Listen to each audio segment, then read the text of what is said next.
Greetings and welcome to Ethio-Digest. Thank you for joining us. In today's program, we will address the failure of the Ethiopian opposition in the diplomatic front, along with the emergence of the Bandas and Askaris of the 21st century in our current political landscape. Thank you for staying with us.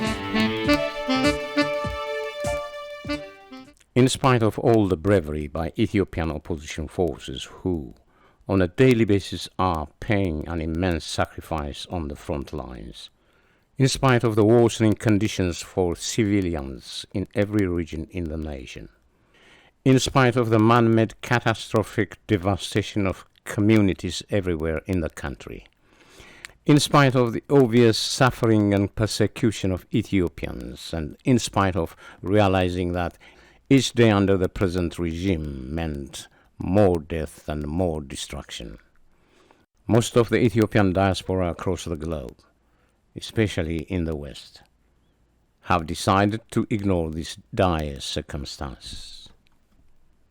The country before everything national stands, a very familiar high road in every other nation in the world, has seen better days in Ethiopia. Voices that pleaded for justice and resonated throughout the planet are fading and are making way for the Prosperity Party digital militia. We have concluded that the diplomatic front of the Ethiopian opposition movements has failed utterly, and the lion's share of the blame must be owned by none other than the Ethiopian diaspora. Evidence shows that the closest of kin, the Ethiopian diaspora, lacked cohesiveness, honesty, and leadership. At the outset, Ethiopian communities across the globe have failed to convince the world that it cannot stand by and watch a genocide take place. They have not spoken loud enough to drown the lies that are coming out of Arat Kilo. Instead, some have chosen to echo the Prosperity Party's digital militia. The entire propaganda machine, led by the Joseph Goebbels of Prosperity Party, also known as Dr. Daniel Kubrat, is hard at work, funding, training, dispatching, and activating Askaris of the 21st century. They have a lot of semblances with the Askaris of the 20th century who were cheering for Mussolini. Let's take a look at that day of infamy in Rome, and let's compare them to the Askaris of Addis Ababa today. Fantasie.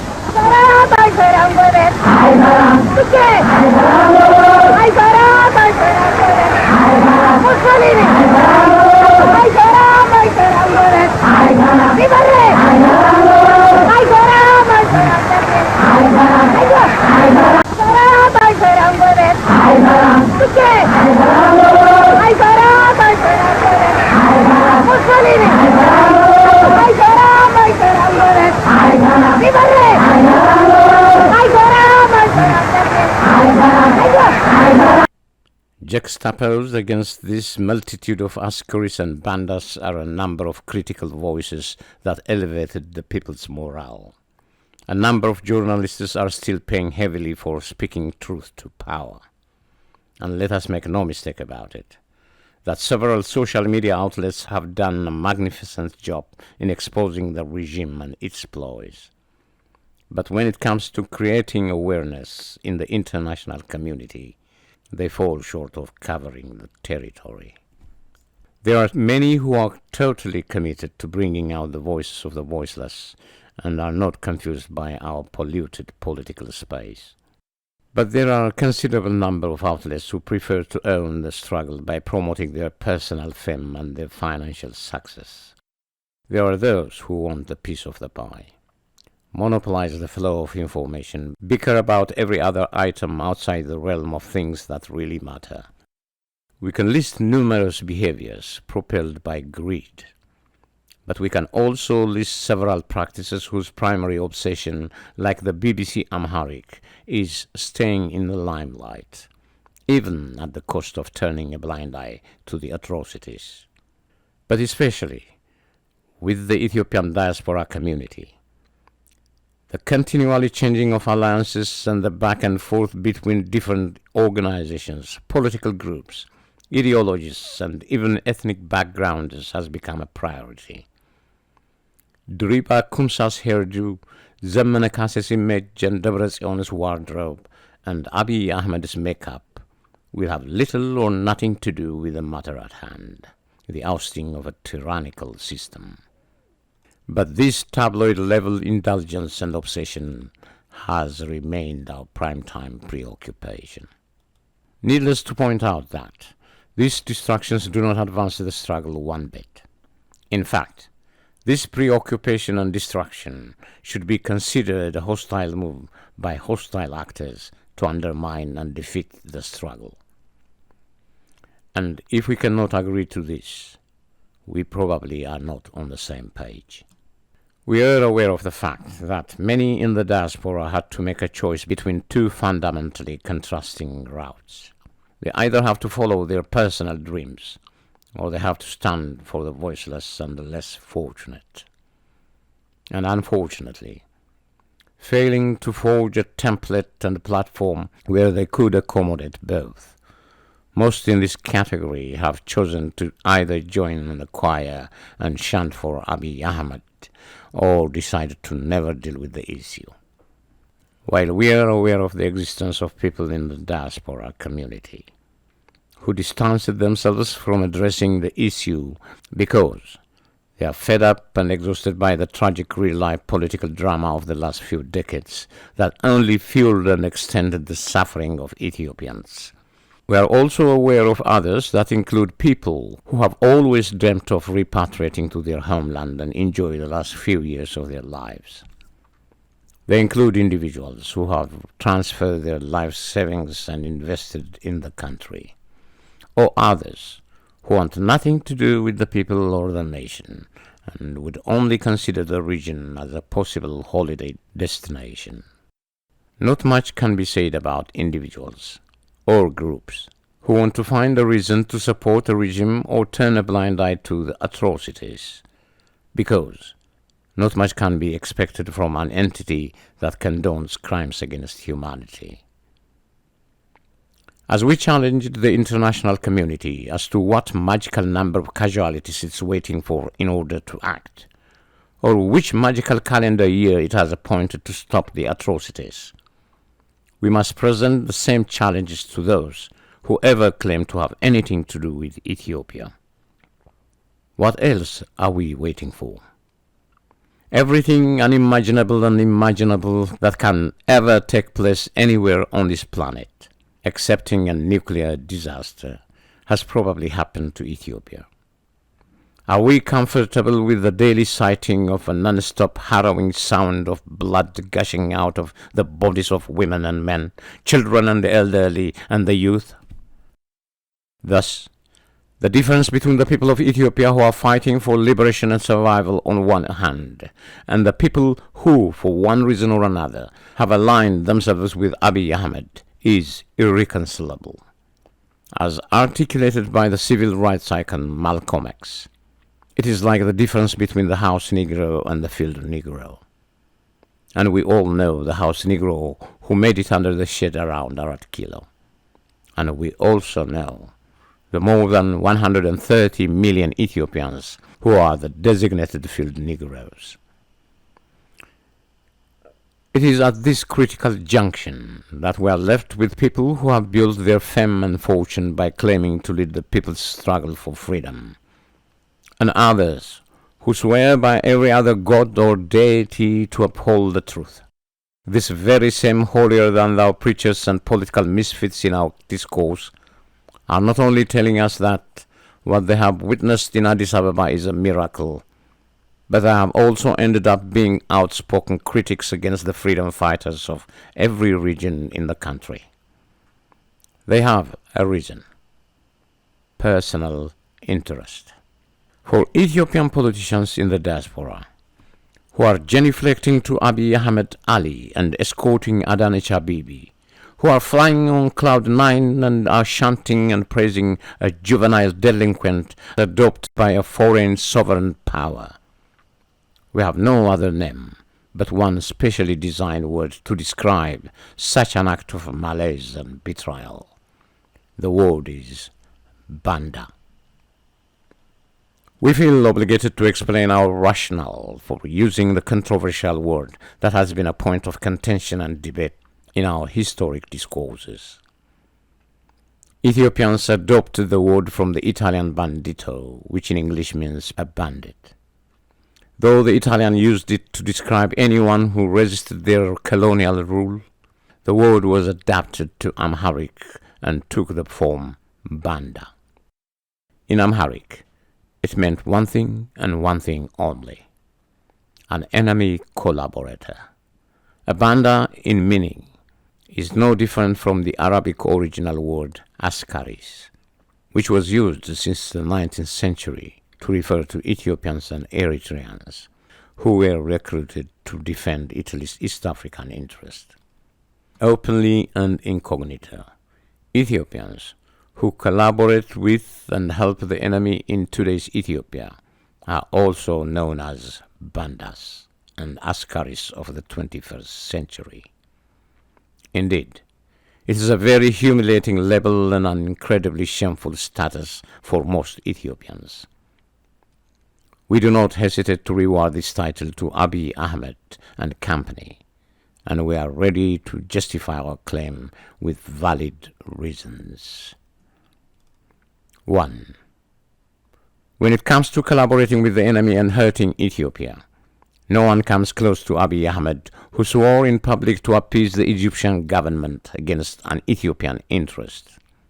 2. Abiy Ahmed is also the only Ethiopian in the nation's long history who invited a foreign force to kill and destroy 1 million of his fellow Ethiopians. 3. The nation's finances and the nation's investments have been sold to foreign banks, but most markedly to the Al Nahyan family of the Emiratis. 4.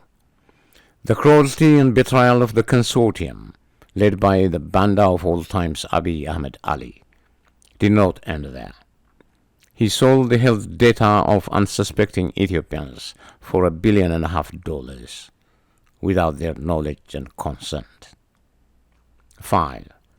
Abiy has denounced his allegiance and his Ethiopian citizenship when he went on all fours and asked to be adopted by Sheikha Fatima bin Mubarak, the mother of the foreign sovereign nation of the Emiratis Al Nahyan family. The adoption of Abiy Ahmed by Sheikha Fatima automatically strips Abiy Ahmed of his Ethiopian citizenship. Ladies and gentlemen, we can go on and on, citing Abiy Ahmed's treasonous Banda crimes against Ethiopia's national interest. But we want to close the argument by reminding you that even Abiy Ahmed's cabinet member, Birhanu Nagga, has gone as far as receiving huge sums of money from the same Egyptian government. The depiction of the undisputed Bandas of the 21st century as Abiy Ahmed and his accomplices in Arat Kilo does not need any more evidence to close the case, because it has been confirmed and proven right many times over. But for the record, it is this kind of Askaris and Bandas Malcolm X was referring to when he talked about two types of Negroes. You have to read the history of slavery to understand this. There were two kinds of Negroes. There was that old house Negro and the field Negro. And the house Negro always looked out for his master. When the field Negroes got too much out of line, he held them back in check. He put them back on the plantation. The house Negro could afford to do that because he lived better than the field Negro. He ate better, he dressed better, and he lived in a better house. He lived right up next to his master in the attic or the basement. He ate the same food his master ate and wore his same clothes. And he could talk just like his master, good diction. And he loved his master more than his master loved himself. That's why he didn't want his master hurt. If the master got sick, he'd say, "What's the matter, boss? We sick?" When the master's house caught a fire, he'd try and put the fire out. He didn't want his master's house burned. He never wanted his master's property threatened. And he was more defensive of it than the master was. That was the house Negro. But then you had some field Negroes who lived in huts, had nothing to lose. They wore the worst kind of clothes, they ate the worst food, and they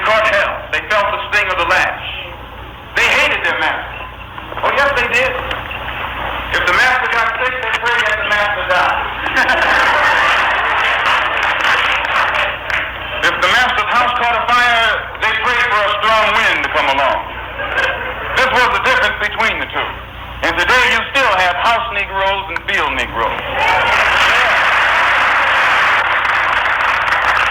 I'm a field Negro.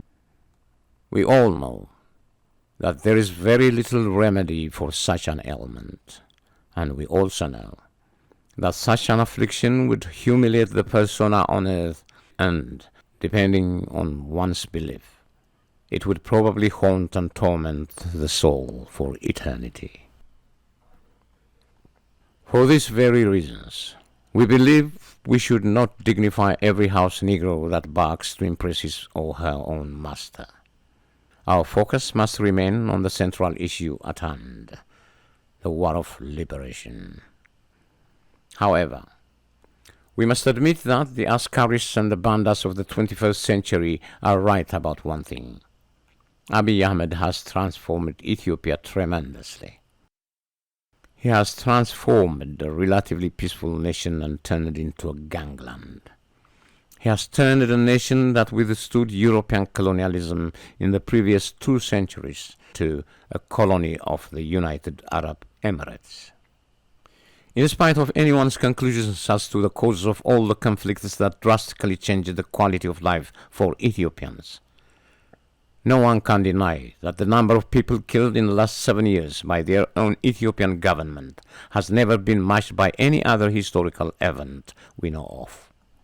Even the casualties that resulted from the deliberate crimes against humanity committed by Mussolini's forces during the 5 long years of occupation do not come anywhere close to what is taking place in Ethiopia today.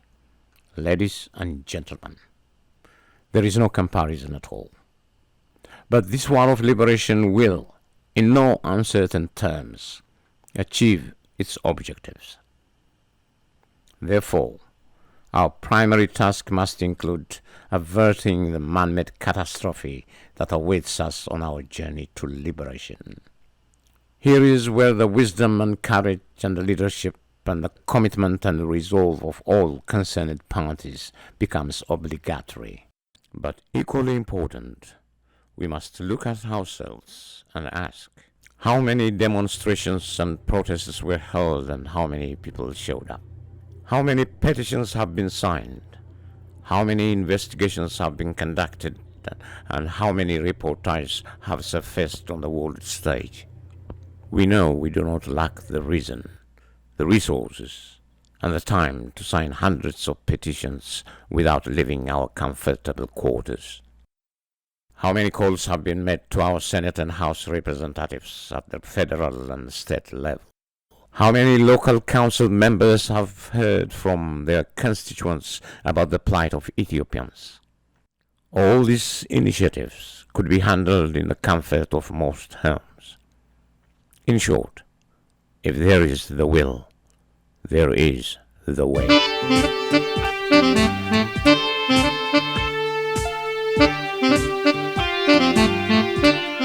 Today, the drums of war are beating even louder, and the plunge of our vocabulary to explicitly celebrate hate, spearheaded by Abiy Ahmed and company, is the trailblazer that is gravitating the nation towards another repugnant war and another preventable destruction. So far, no one has articulated an alternative route, where the relationship between handling one's personal life and contributing to the struggle could be harmonious. We do not only believe, but we also know that genuine Ethiopians will find a way and nurture the struggle. All we need is the will to stand with the less fortunate and the voiceless. We have numerous opportunities at our disposal to advance the struggle, but an organized and concerted movement supported by each and every one of us would have no substitute. Therefore, forging a collective leadership within the diaspora community that works closely with all opposition forces in the country and is capable of shouldering this burdensome and yet obligatory diplomatic venture would be an absolute necessity.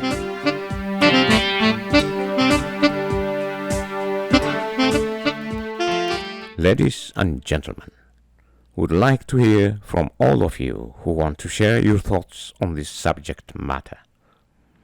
Please feel free to post your comments in the comments section below. And please do not forget to subscribe to our YouTube channel and share and like our programs. Thank you for joining us, and we wish you the best of times.